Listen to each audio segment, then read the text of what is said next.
Alright, Big FM Tech Guru is back, baby. And guess what? Today we're not in the Big FM studio. We are at Sohana Hospital, Sohana Super Specialty Hospital, Sector 77. And I'm joined by someone very special, Dr. Karamveer Singh, who is a chief urologist and a robotic surgeon as well. Sir, how are you?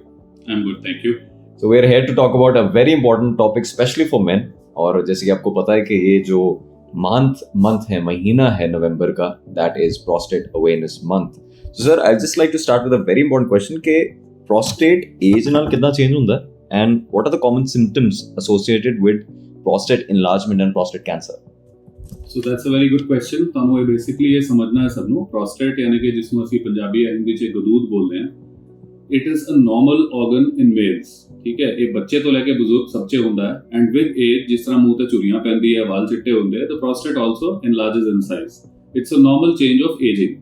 But ਉਹ ਪਿਸ਼ਾਬ ਦੇ ਰਸਤੇ 'ਚ ਆਉਂਦਾ ਹੈ. ਸੋ ਇਸ ਵਾਸਤੇ ਅਗਰ ਪ੍ਰੋਸਟੇਟ ਦਾ ਇਨਲਾਰਜਮੈਂਟ ਹੁੰਦਾ ਹੈ ਸੋ ਥੋੜਾ ਜਿਹਾ ਉਹ ਸਿੰਪਟਮਸ ਇਹ ਪ੍ਰੋਡਿਊਸ ਕਰਦਾ ਹੈ ਕਿ ਪਿਸ਼ਾਬ 'ਚ ਕੁਝ ਰੁਕਾਵਟ ਹੁੰਦੀ ਹੈ, ਬਾਰ-ਬਾਰ ਪਿਸ਼ਾਬ ਜਾਣਾ ਪੈਂਦਾ ਹੈ, ਰਾਤ ਨੂੰ ਪਿਸ਼ਾਬ ਜ਼ਿਆਦਾ ਵਾਰ ਜਾਣਾ ਪੈਂਦਾ ਹੈ, ਕੁਝ ਲੋਕਾਂ ਨੂੰ ਕਦੀ ਬਲੀਡਿੰਗ ਹੁੰਦੀ ਹੈ, ਪਿਸ਼ਾਬ ਰੁਕ ਸਕਦਾ ਹੈ, people need to have a catheter in place ਪਿਸ਼ਾਬ ਪਾਸ ਕਰਨ ਵਾਸਤੇ, ਔਰ ਅਗਰ ਬਹੁਤ ਹੀ ਤੁਸੀਂ ਇਗਨੋਰ ਕਰੋ ਔਰ ਬਹੁਤ ਜ਼ਿਆਦਾ ਇਨਲਾਰਜਮੈਂਟ ਹੋ ਜਾਏ ਤਾਂ ਉਹ ਬਹੁਤ ਜ਼ਿਆਦਾ ਪਿਸ਼ਾਬ ਇਕੱਠਾ ਹੋਣ ਦੇ ਕਾਰਨ ਕਿਡਨੀਜ਼ ਨੂੰ ਵੀ ਅਫੈਕਟ ਕਰ ਸਕਦਾ ਹੈ. Oh, I think some really good points at the start. Sir, my next question will be ਕਿ prostate ਦੇ ਵਾਸਤੇ ਸੋਹਾਣਾ ਹਸਪੀਟਲ 'ਚ ਕਿਹੜੇ ਟੈਕਨੋਲੋਜੀਜ਼ ਨੇ ਜਿਹੜੇ ਕੈਂਸਰ ਵਰਗੀ ਬਿਮਾਰੀ ਨੂੰ ਠੀਕ ਕਰ ਸਕਦੇ ਨੇ? ਸੋ ਪ੍ਰੋਸਟੇਟ ਦੀ ਇਨਲਾਰਜਮੈਂਟ ਕਾਮਨਲੀ ਦੋ ਕਾਰਨਾਂ ਨਾਲ ਹੁੰਦੀ ਹੈ. ਇੱਕ ਤੇ ਅਸੀਂ ਜਿਸ ਤਰ੍ਹਾਂ ਗੱਲ ਕੀਤੀ ਕਿ ਬਿਨਾਈਨ ਪ੍ਰੋਸਟੇਟ ਇਨਲਾਰਜਮੈਂਟ ਜੋ ਏਜ ਰਿਲੇਟਡ ਹੁੰਦੀ ਹੈ. The other part is cancer. Cancer ਇੱਕ ਐਸੀ ਬਿਮਾਰੀ ਹੈ ਜੋ ਸਾਨੂੰ ਪਤਾ ਹੈ ਕਿ ਸਰੀਰ ਦੇ ਕਿਸੇ ਵੀ ਹਿੱਸੇ 'ਚ ਹੋ ਸਕਦੀ ਹੈ. ਜਦ ਹੁੰਦੀ ਹੈ ਤੇ ਫਿਰ ਉਸ 'ਚ ਸਾਨੂੰ ਪ੍ਰੋਬਲਮਸ ਆਉਂਦੀਆਂ ਨੇ.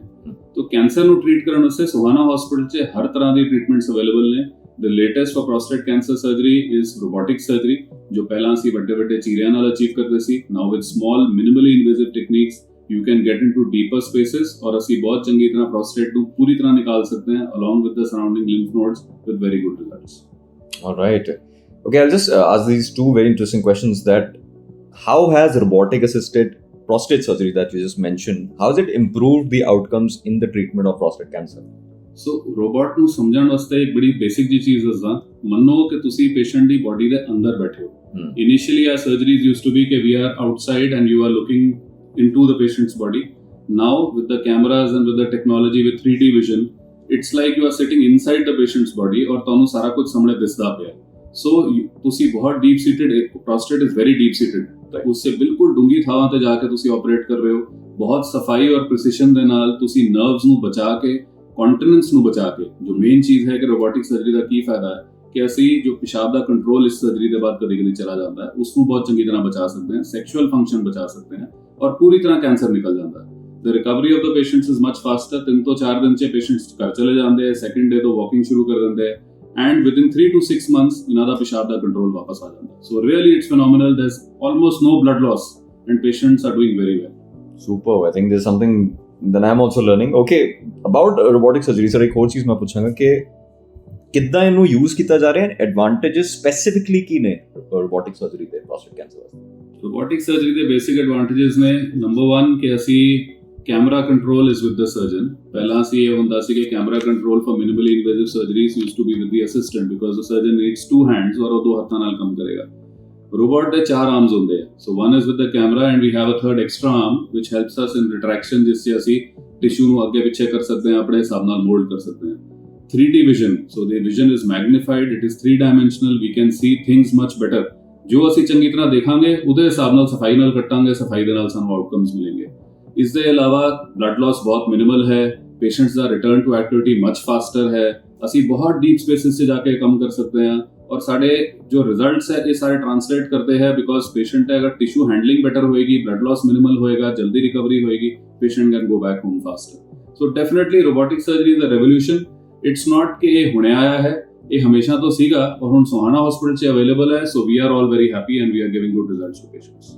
Okay, now I'll just switch from prostate cancer to prostate enlargement. So ਇਹਦੇ ਵਾਸਤੇ ਟ੍ਰੀਟਮੈਂਟਸ prostate enlargement ਵਾਸਤੇ ਸੋਹਾਣਾ 'ਚ ਕੀ ਅਵੇਲੇਬਲ ਹੈ?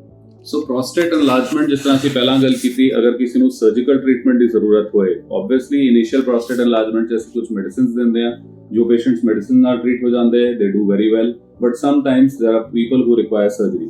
तो ट्रेडिशनल सर्जरी जो मोनोपोलर करंट ਨਾਲ ਹੁੰਦੀ ਸੀ ਜਿਸ ਨੂੰ ਅਸੀਂ DORP ਬੋਲਦੇ ਹਾਂ ਉਹ ਤੇ ਏਜ 올ਡ ਹੈ, that's a gold standard, it is there. Then we switched on to laser prostate surgeries, and now we have something which is called a resumed water vapor therapy.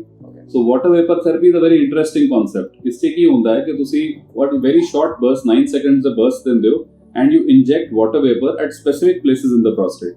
ਇਸ ਦੇ ਕਾਰਨ ਕੀ ਹੁੰਦਾ ਹੈ medically coagulative necrosis ਬੋਲਦੇ ਹੈ ਕਿ the prostate ਗਲ ਜਾਂਦਾ ਹੈ ਜਾਂ shrink ਕਰ ਜਾਂਦਾ ਹੈ over a period of 2 to 3 weeks and you achieve almost similar results as compared to traditional surgeries and the patients go home within a day. ਕਈ ਵਾਰ ਅਸੀਂ ਡੇ ਕੇਅਰ ਸਰਜਰੀ 'ਚ ਵੀ ਕਰਦੇ ਹਾਂ, ਐਨੈਸਥੀਸੀਆ ਦੀ ਵੀ ਲੋੜ ਨਹੀਂ ਹੁੰਦੀ। ਸੋ ਇਸ 'ਚ ਸਭ ਤੋਂ ਵੱਡਾ ਫਾਇਦਾ ਹੈ ਕਿ patients who are on blood thinners, patients ਜੋ ਐਲਡਰਲੀ ਹੈਗੇ ਨੇ, ਡਾਇਬੀਟਿਕਸ ਨੇ, ਹਾਈਪਰਟੈਂਸਿਵ ਨੇ, ਹਾਰਟ ਦੀ ਪ੍ਰੋਬਲਮਸ ਹੈ ਜਿਨ੍ਹਾਂ ਨੂੰ ਅਸੀਂ ਐਨੈਸਥੀਸੀਆ ਨਹੀਂ ਦੇ ਸਕਦੇ ਹਾਂ, ਉਹਨਾਂ ਦੇ ਵਾਸਤੇ ਇਹ ਥੈਰੇਪੀ ਬਹੁਤ ਜ਼ਿਆਦਾ ਬੈਨੀਫੀਸ਼ੀਅਲ ਹੈ। Okay, I'll just ask more on this water vapor therapy. बहुत interesting है. Advantages traditional laser therapy ਉੱਤੇ ਕੀ ਨੇ? ਸਭ ਤੋਂ ਵੱਡਾ ਐਡਵਾਂਟੇਜ ਇਹ ਯੰਗ ਪੇਸ਼ੈਂਟਸ 'ਚ ਹੈਗਾ ਕਿਉਂਕਿ ਅਸੀਂ ਜਦ ਯੂਜੂਅਲੀ ਪ੍ਰੋਸਟੇਟ ਦੀ ਸਰਜਰੀਜ਼ ਕਰਦੇ ਹਾਂ ਤੇ ਸੈਕਸ਼ੂਅਲ ਫੰਕਸ਼ਨ 'ਚ ਥੋੜਾ ਫਰਕ ਪੈਂਦਾ ਹੈ, ਇਜੈਕੂਲੇਸ਼ਨ ਵਗੈਰਾ 'ਚ ਥੋੜਾ ਜਿਹਾ ਪ੍ਰੋਬਲਮ ਆਉਂਦਾ ਹੈ। ਇਸ 'ਚ ਇਹ ਸਾਰੀ ਚੀਜ਼ਾਂ ਨਹੀਂ ਹੁੰਦੀਆਂ ਨੇ। So it is definitely advantages for people who are younger. Traditionally prostate surgery 60 plus 70 plus ਤੱਕ ਹੁੰਦੀਆਂ ਨੇ, ਬਟ ਸਮਟਾਈਮਸ 55 50s 'ਚ ਵੀ ਪੇਸ਼ੈਂਟਸ ਨੂੰ ਪ੍ਰੋਬਲਮ ਹੁੰਦੀ ਹੈ। ਸੋ ਦੈਨ ਵੀ ਆਰ ਹੈਜ਼ੀਟੈਂਟ ਕਿ ਅਸੀਂ ਇੰਨੀ ਕੋਈ ਮੇਜਰ ਸਰਜਰੀ ਕਰੀਏ। ਉਹਨਾਂ 'ਚ ਵਾਟਰ ਵੇਪਰ ਥੈਰੇਪੀ ਦਾ ਡੈਫੀਨਿਟਲੀ ਬਹੁਤ ਵੱਡਾ advantage. Okay, so my last question will just be कि prostate awareness month हैगा. What's your message to all the listeners and the viewers? Prostate ਦੇ ਨਾਲ ਅਸੀਂ ਘਬਰਾਣਾ ਨਹੀਂ ਹੈ ਜੀ, ਮੇਰਾ ਤਾਂ ਇਹੀ ਮੈਸੇਜ ਰਹੇਗਾ। Prostate is a normal organ, enlargement is also very common. It is going to happen to every male above the age of 55-60 years. ਸੋ ਅਸੀਂ ਆਪਣਾ ਧਿਆਨ ਇਸ ਤਰ੍ਹਾਂ ਰੱਖਣਾ ਹੈ ਕਿ ਅਸੀਂ ਆਬਵੀਅਸਲੀ ਡਾਇਟ, ਐਕਸਰਸਾਈਜ਼ ਦਾ ਧਿਆਨ ਰੱਖਣਾ ਹੈ। ਜਿਹਨੂੰ ਸ਼ੂਗਰ ਬੀਪੀ ਹੁੰਦੀ ਹੈ ਉਸ ਨੂੰ ਕੰਟਰੋਲ ਰੱਖਣਾ ਹੈ, ਬੁਰੀਆਂ ਆਦਤਾਂ ਤੋਂ ਦੂਰ ਰਹਿਣਾ ਹੈ, ਸਮੋਕਿੰਗ, ਐਲਕੋਹਲ, ਇਨ ਸਭ ਤੋਂ ਪਰਹੇਜ਼ ਰੱਖਣਾ ਹੈ, and most importantly regular health ਚੈੱਕਅਪਸ।